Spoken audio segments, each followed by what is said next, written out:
สบายดีวันนี้จะมาบอกวิธีกู้คืนข้อมูลที่ถูกลบยกตัวอย่างเนาะยกตัวอย่างว่าจะลบเอาข้อมูลตัวใดตัวหนึ่งออกแล้วยัดไปกู้คืนมาแล้วยกตัวอย่างตัวนี้ลบออกใช่ไหมเนาะดิกเลตนะแล้วมันจะอยู่กระดาษนี้เนาะมันจะอยู่ที่กระดาษนี้กรณีที่แบบคอมแต่ละคอมเนี่ยมันบ่เห็นกระดาษขี้เหงื่อตัวนี้นะริสโก้ตัวนี้นะริสโก้ตัวนี้มันคือไปสอบอยู่ที่นี่เด้อคิดขวาเอาก็ได้เนาะคิดขวานี่เต็กเซอร์นี่คิดขวาทั้งนั้นเลยคิดเซอร์อันเพอร์ซันนี่นะโอเคทาปุ๊บเดียวเนาะกรณีที่มันบ่เห็นกระดาษขี้เหงื่อเด้อตัวนี้นะจะบอกวิธีแล้วก็เข้าไปที่ตัวนี้เนาะ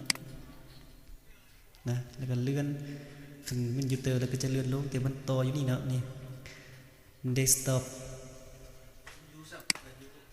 เนี่ยมันจะมีกระดาษขี้เหงื่ออยู่นี่เนาะคันเฮาไม่ติดนั่นนี่มันจะหายไปไหนสมมติเฮาไม่ติดนั่นนี่มันจะหายไปเนาะตามติดเขานั่นนี่แล้วก็ยกตัวอย่าง user นี่มันจะบ่ออกเทื่อนะเขาจะติดซื้อ user นี้แล้วก็ apply เนาะ apply แล้วก็โอเคนะมันจะมี user มาเติมอีกแล้วก็มันจะเห็นกระดาษขี้เหงื่อกับจุดนี้ซะนี่แล้วก็จะกูขึ้นก็คลิปเสือนี่โอเคกูขึ้นโอเคนะกับขึ้นมาซะนี่อีกนี่คือวิธีง่ายๆที่ว่ากูขึ้นเอาข้อมูลเนาะหลังจากกูขึ้นเอาข้อมูลแล้วมีบางคอมพิวเตอร์เนาะที่ว่าเพิ่นมักล็อกนะเพิ่นล็อกเนาะเพิ่นมักล็อกแบบนี้นะวิธีนี้เป็นวิธีแก้ไขเด้อแก้ไขที่ง่ายได้ที่สุดเนาะนะเพิ่นติ๊กเซอร์ไม่ลุก